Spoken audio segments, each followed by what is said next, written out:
Well, morning, zombies.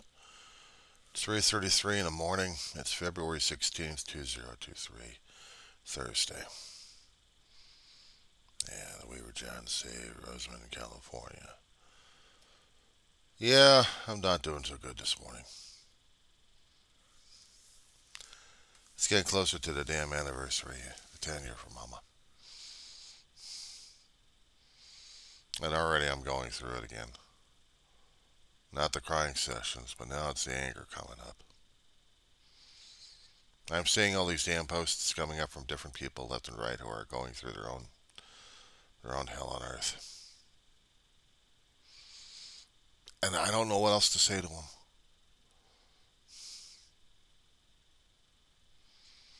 10-year anniversary, and I'm feeling the heat. I'm feeling the anger coming up inside. It's not the denial that my family's gone.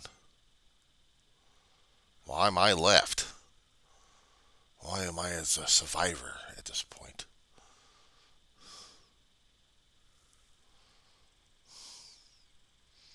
I have to be the one that shares the stories. I have to be the one that tells the stories. I have to be the one that talks about my family a great deal. I have to keep talking about how it feels to deal with an anniversary, how it feels to deal with loss to a lot of people, also to myself.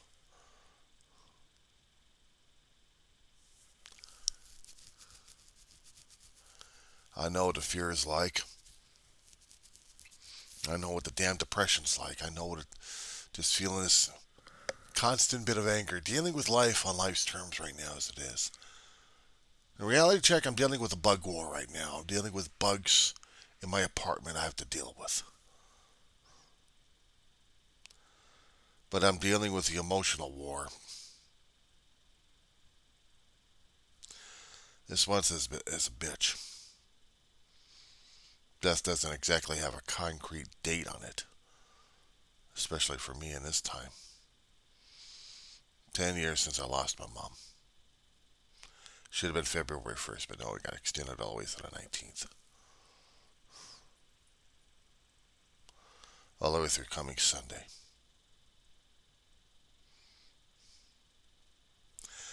I have to find ways of dealing with this damn thing. I have to find ways of combating this damn thing because it's kicking my bloody ass. Every year, it seems like it's getting worse and worse. I'm going through a hell of a lot of levels that I never experienced. Does it mean I'm going to get through the pain? I'm going to enjoy the memories and laugh and smile and remember. I may cry a little bit, but I'll still feel happy instead of feeling like a miserable, sorry son of a bitch. Is that what's going to happen? I mean, I'll reach a certain age or a certain time limit where I can actually feel that I can actually accomplish something and not focus on the damn pain or the upcoming date. That I'm not going insane over this damn shit. I have to keep the voice down so I don't disturb my sleeping neighbors. Otherwise, I'll be getting that pounding on the door from the local sheriffs saying, "How come you ain't falling asleep, boy?" Right now, sir, I'm all emotional heap in trouble.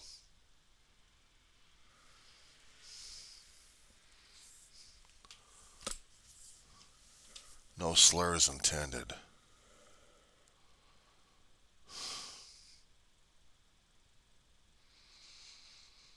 I know anger can look for a different outlet, look for a different target, and justify its own existence by going after it.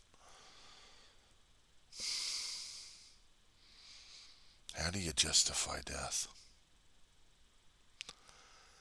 There's a hell of a lot of people out there experiencing death more ways than one. Loss of loved ones in different formats and different ways of losing them. It's still the same that they have to deal with. The survivor has to mourn, has to grieve, has to remember, has to document, so that other person still exists. So that person can actually exist on this plane of living. You can call it living sometimes. That's what I'm stuck with. I was going to be this great writer. I was going to be this great writer growing up as a kid. I emulated a hell of a lot of writers out there. I learned from them, read their books, and fell in love with them. I was going to write like I'm going to be one of the best ones out there. Shit, I can't even get one fucking word in there because I'm doing these damn things left and right. Over the past several years, I'm doing this to document how I felt about my family, what I thought about them, the memories I had, the experiences we'd gone through. Going through the pictures are hard enough as it is. And doing musical videos about them is hard enough as it is. But a long-ass documentary on it,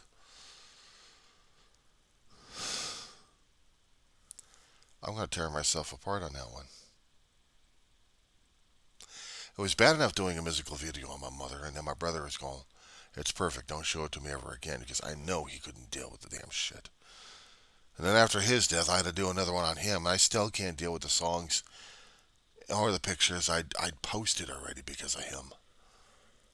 Because I still had to remember him.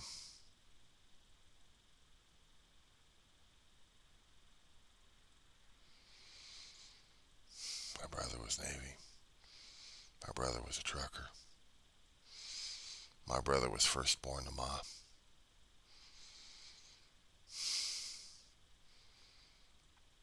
They're both my world. So yeah, I'm angry this morning. I'm angry. I'm angry I have to be the sorry son of a bitch that stays here. I'm angry because I hadn't seen my family pop up in my dreams recently. I haven't. Not as of late either. I feel like they just don't give a shit anymore. Or maybe there's so much negativity going in this damn household that they can't even bother at all just to see how the hell I'm doing right now. I tried to cherish and hold on to the memories of the dreams I've had of my family. I tried. Maybe heavenly messages telling me that they're still watching over me. They're still trying to make sure I'm alright. Maybe somehow they know how much I'm feeling these days. Sometimes it's hard enough to talk about it. But I have to keep talking about it. I've got no other choice but to keep talking about it. Of course, I can keep hiding all the damn pain and try to live life as it's supposed to happen, and I'm supposed to. I hate to tell you this, but fuck it. Absolutely fuck it.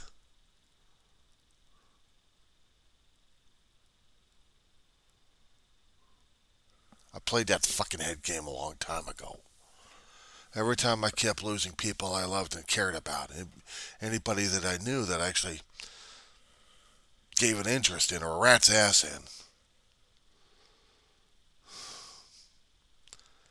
And I feel like I'm being whittled down one by one until I'm the last survivor in this damn shit. I didn't ask for it. A long time ago, as an age of 4 years old, I wanted to stay up in heaven, but no, I had to stay down here. Because I might disappoint Ma or Dave. God read the note. God made sure I kept away from heaven. There's anger and there's resentment number one right there. Understanding that the reason that why I'm here, Ma and Dave didn't want to part from me. They actually cared. God cared. God heard. God said, "You're staying down here, John." All this fucking time, I actually had a major resentment against God on this shit. And maybe it's still there. Maybe it's still there. Because I wanted to go back to heaven. 4 years old, I didn't want to deal with this shit. But I had to. And anybody and everybody I dealt with, I had to deal with this shit. So yeah, right now I'm not exactly quote unquote mature. I'm not at the point where I'm mature enough dealing with that kind of shit. No, I'm at the point where I've got bugs dropping on my ass today. Then I've got a dog that still mourns like crazy, and I hear her mourning. She probably wants to go out right now. Yeah. I'll take care of her right now before I get back to this damn angry diatribe of mine.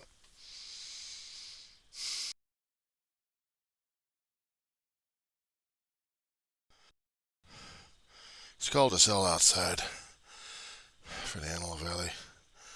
It's about holy shit, 27 degrees outside. Last reported on the hourly stuff. So yeah, it's pretty much teeth shattering. Almost as cold as anger, or almost hatred. And that's even more colder and scarier. Leeches everything off of you until you're this cold, heartless, sorry son of a bitch that just hates.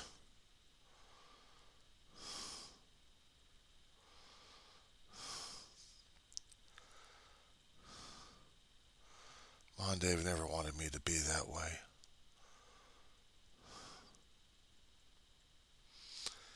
The people they cared about want me to be that way. Ones that are living and the ones that are already passed on.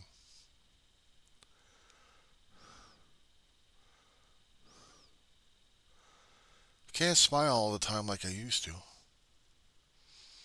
Can't feel it sometimes. With a hell of a lot of things lost and people lost and a hell of a lot of changes a person's got to go through, it's no wonder they keep, I don't know, maybe people would keep asking how come I haven't learned how to be happy even in all the damn hard times. Growing up as a kid, there was a lot of authors I read. One of them was Robert H. Schuller. Reverend Robert H. Schuller of Hour of Power Ministries. I miss that guy. My grandmother and my great aunt, my ma, would watch the show when he was on.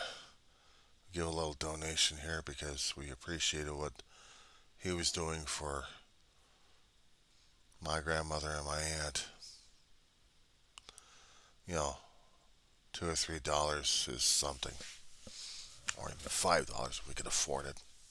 Maybe $10 we really could afford it.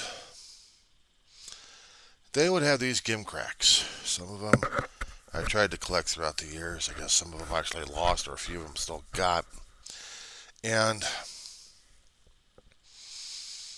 a lot of the messages that Reverend Schuller kept handing out, he was trying to be positive about a lot of negative things. And as a kid, I was trying to grasp onto it.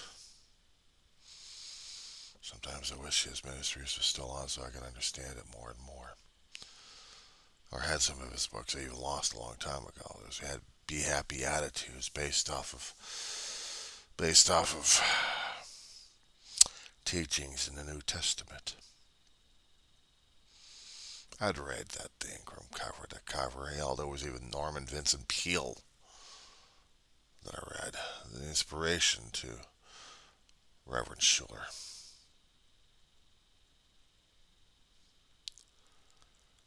I missed them. Growing up as a kid, they were heroes, they were idols. I mean, yeah, I had the fictionals to draw upon, but These guys were spiritual gurus of my time. That mattered a hell of a lot. And I'd heard some of the other spiritual gurus pleading and demanding that they get money, otherwise things will happen to them. And every time I kept watching the Schulers, the Hour of Power, even building the Crystal Cathedral, magnificent building, dealing with the earthquakes left and right. Think a Sting could stand forever, maybe. They had financial difficulties. They had problems with their board of trustees, and God knows what else. Everything got torn apart. Eventually, the property got sold to the Mormons. Actually, to the Catholic Church. Even so many places got taken down or modified to a point I didn't recognize it anymore.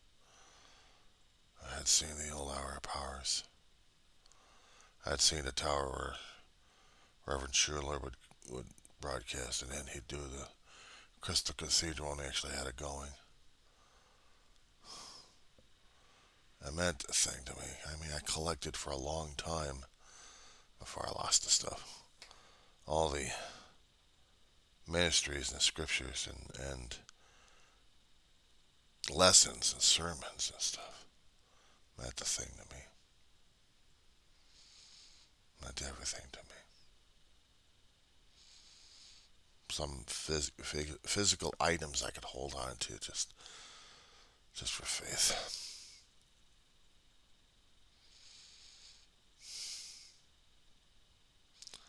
When I needed it the most.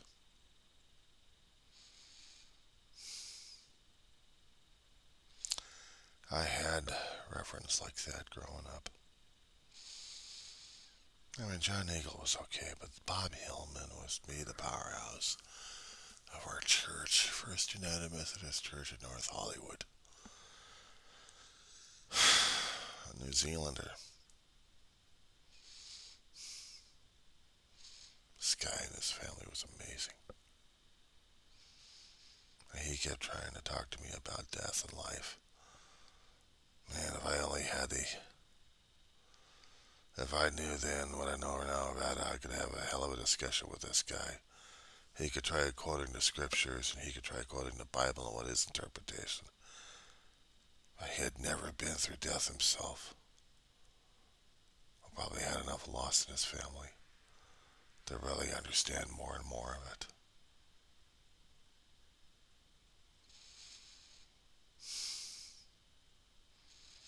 But I could have used his upbeat. I could have used him right now these days. I understand that. I know death is the process that we all have to go through. But the damn thing is, we have to go through the survivor's guilt. We have to go through the survivor's mold at this point. We're the ones trying to catalog everything else for the next person or next generation of what happened to our last generation. Had to go through shit. Go through emotional turmoils and stuff. I'm going through it too much. And everybody else I keep meeting online. The more and more faces out there, it's like, how did Jesus do this? I mean, how the hell did he deal with a multitude of people trying to throw their arms right at him? Looking, hoping, praying. Driving them mad. There was a film, Jesus Christ Superstar. Showed her more human. Instead of superhuman as he was, as we listened what superhuman was in the church. A rock video showed him how mortal he actually was. Ted Healy made a good performance. God rest his soul.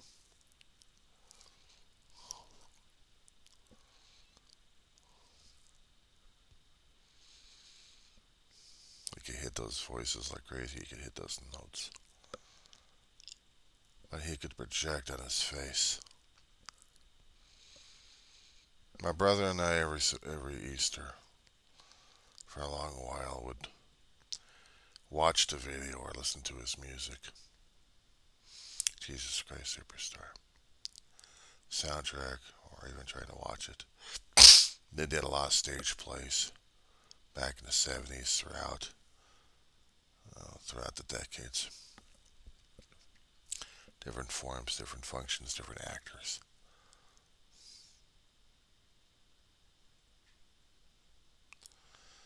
But that was the first. Took David a long while to get a VHS and then finally to get the DVD to it. And we would listen to the soundtrack. We'd listen to the soundtrack like crazy on it.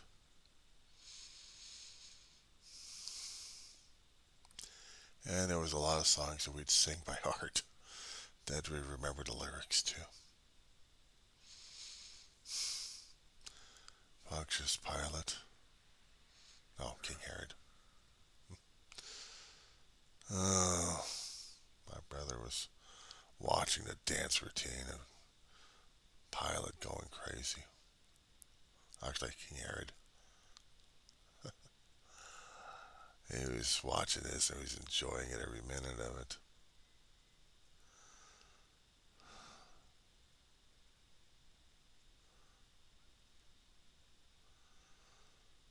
Who is this broken man cluttering up my hallway? Who is this unfortunate Saving Christ, King of the Jews? Ah, this is Jesus Christ. I'm really quite surprised. You look so small, not a king at all. We don't know that you are news, but are you king, king of the Jews? Your words, not mine. What do you mean by that? That is not an answer. You're deep in trouble, friend. Someone Christ King of the Jews. How can someone in your state be so cool about his fate? An amazing thing.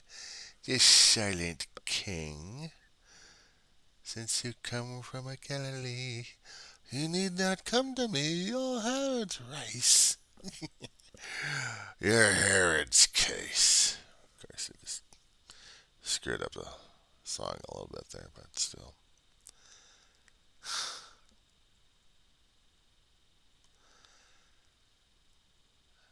I miss those times. I can't even listen to the tune without even remembering about my brother. What we did with each other. Hell, we were part of the church and turned 40s, singing in the church choir.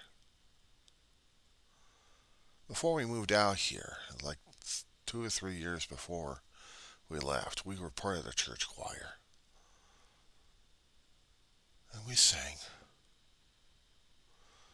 And we had fun. Things changed in the church and we had to leave. We didn't lose the ties, we just couldn't go back to the church, to the choir anymore. Things changed, politics, God knows what else was going on. But still.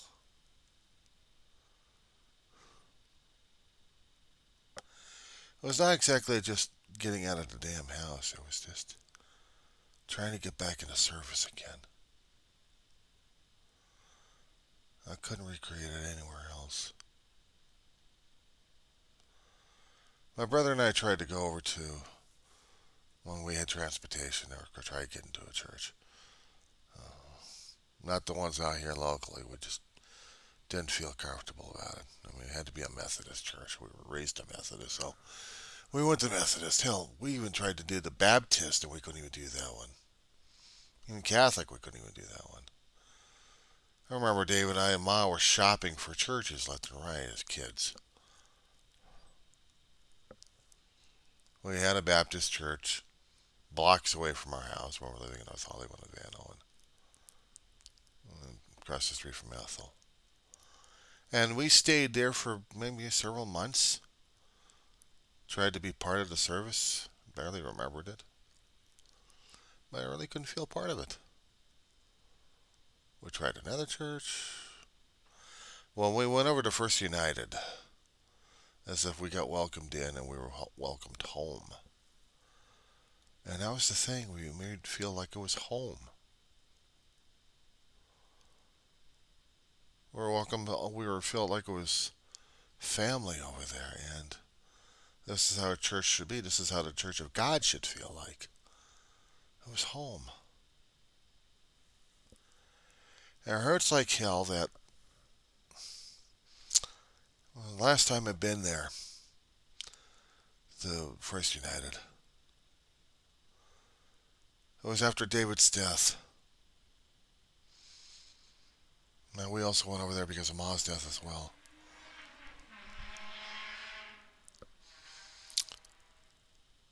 Dave and I actually been over there when we had taken the car and talked to them about it, but I had somebody take me on a long route right after David's death over to the church.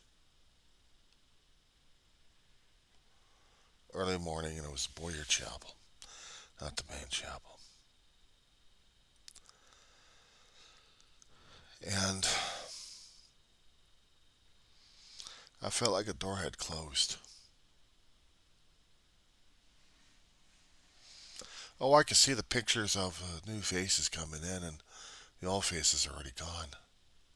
Church still struggling for survival. It was always struggling for survival. But it was home. It was home.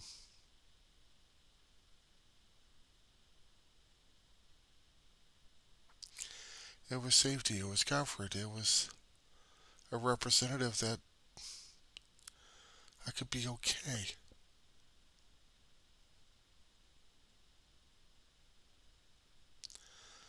And it's hard as hell to think that I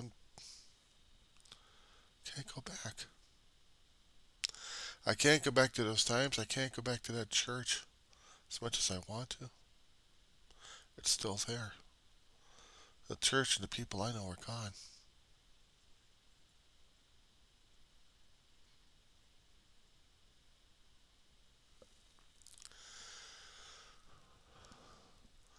I know things change for a reason. It's hard as hell to understand that. It's hard as hell to really understand it.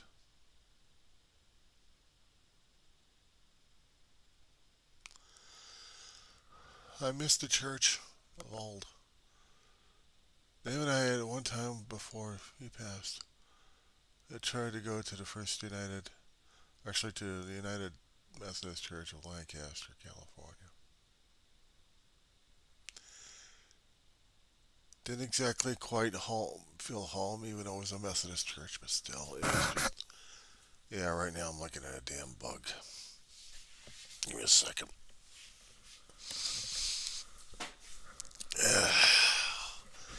I'm not feeling the love here, and I'm definitely not feeling being rained upon.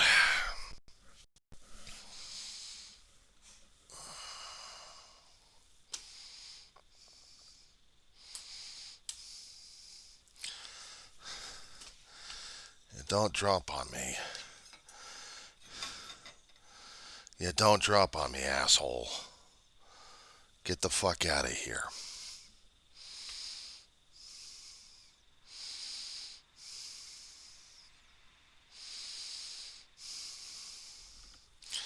Bugware, right? Don't we're dealing with these fuckers all around. Then I have to deal with these fuckers all the damn time.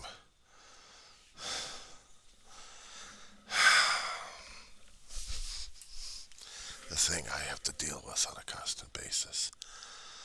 Yeah, I'm not doing so well today. I was feeling angry this morning. I'm feeling the frustration this morning. And then I wake up.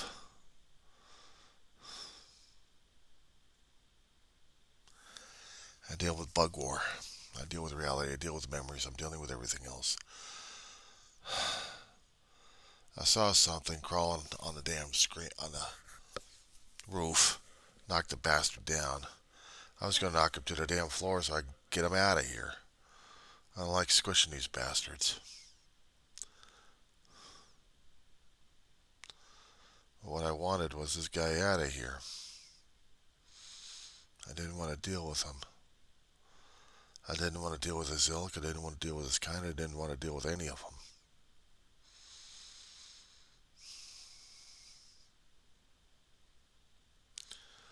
And I sure as hell didn't like taking his damn life. It's making me sick to my stomach right now. Death. Death even permeates this place a great deal. That I have to deal with it. I have to deal with the memories. I have to deal with the thoughts and feelings and everything else going on. I have to deal with the changes of the mood I just had while doing this recording. I went outside to take my dog out for a walk. I got in a reflective mode, remembering what happened back in the past, wanting, wishing I could have that feeling again. I could have that longing. And I see that damn bug crawling up on the roof. One was about ready to drop on my head, so I decided to drop his ass here instead. And he's hiding and scurrying around on the table right now. I got too much junk for him to hide under. All I want to do is have him get off the damn table and leave me the fuck alone. I'm not in no mood to squish any bugs at this point over here. I've got no murderous rampage feeling right now. I'm sick. I'm disgusted. I'm feeling nauseated. I got this pit in my stomach and this anger going through it. Change from longing and crying and wanting to go back home. And then I had to change to this fucking shit again. And now I gotta start thinking it's the son of a bitch's fault for everything now. And I know that's not true. I know that's not true. But the thought remains. Either I act upon it or I don't act upon it. Finding other targets for my damn anger, my rage, my frustration at this point. It's not needed. It's not wanted. It's not merited. I just can't keep being this way. I miss a great deal. I hurt because it's no longer there. My family is not here anymore. I am. I have to deal with it. I have to deal with the memories. I have to deal with the courses of actions. I have to be responsible for all my actions at this point. The decisions I've made, the lives I had, everything. Damn it. I have to deal with what I gotta deal with right now as it is. I'm not happy about it. I don't have to be happy about it, but I don't have to be a fucking miserable case at this point. And that's how I'm feeling right now. I'm angry. I don't know why. Because my family's not here, because my past is not here, because everything else is not here, and I got to be the recorder at this point. I have to write this damn thing down. I'm not writing for selling books. I'm just doing the damn videos. That's all I'm doing. Talking about it, recording it, to make sure. I don't like bug war. I don't like dealing with death. I don't like dealing with all this damn shit. It makes me feel and act like a damn ugly, miserable, sorry son of a bitch. I don't even consider myself a fucking human being or rate as such. You noticed about the damn language changing too, didn't you? Yeah. That's how it is right now. Anger has a way of trying to find people, blame things on people, infuriate itself, inflame itself, engorge itself, enlarge itself, mass produce itself to make sure that it is constant blaze, finding new territories to torch.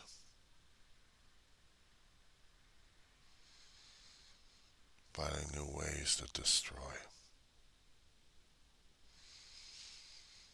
Sometimes I wasn't kidding when I nuked shit. Nuke it with my anger, anger in words, anger in deeds, anger in things, anger period, anger and fear. And I hate it. I hate hating. I miss when I was trying to get over shit like this and trying to get into those modes that I used to be as a child, scared and hating life. And I would read these inspired people, wanting to meet them face to face, and I never had the chance. But through the books I did. And I was grateful. I heard Robert Schuller preach a few times, and my family would actually go to Crystal Cathedral Church, even for special occasions or even just no special occasions. We'd listen to people, we'd listen to inspiration, to music, to laughter, to see smiling faces. We also did the same thing every time we kept going to the church in North Hollywood. There was positive energy during that time. I miss it these days. All this shit is consuming the living crap out of me. It's making me feel too damn old. Yet I gotta press on. I have to press on. Despite all the shit I'm going through right now. All the emotional shit. All the damn collateral damage I'm still sorting through. But I still have to find a reason to keep going. It's not for them, it's for me, or maybe it is for them, I don't know.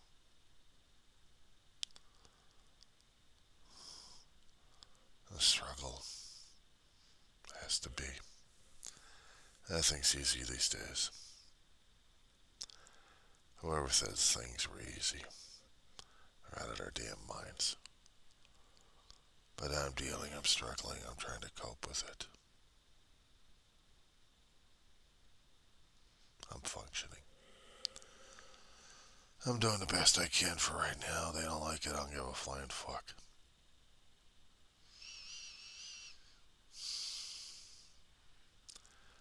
As screwed up and as angry as I am right now this morning, I have to keep chugging. I have to keep forcing myself. I have to keep going forward. Because if I don't, all hell breaks loose and then I'm really screwed.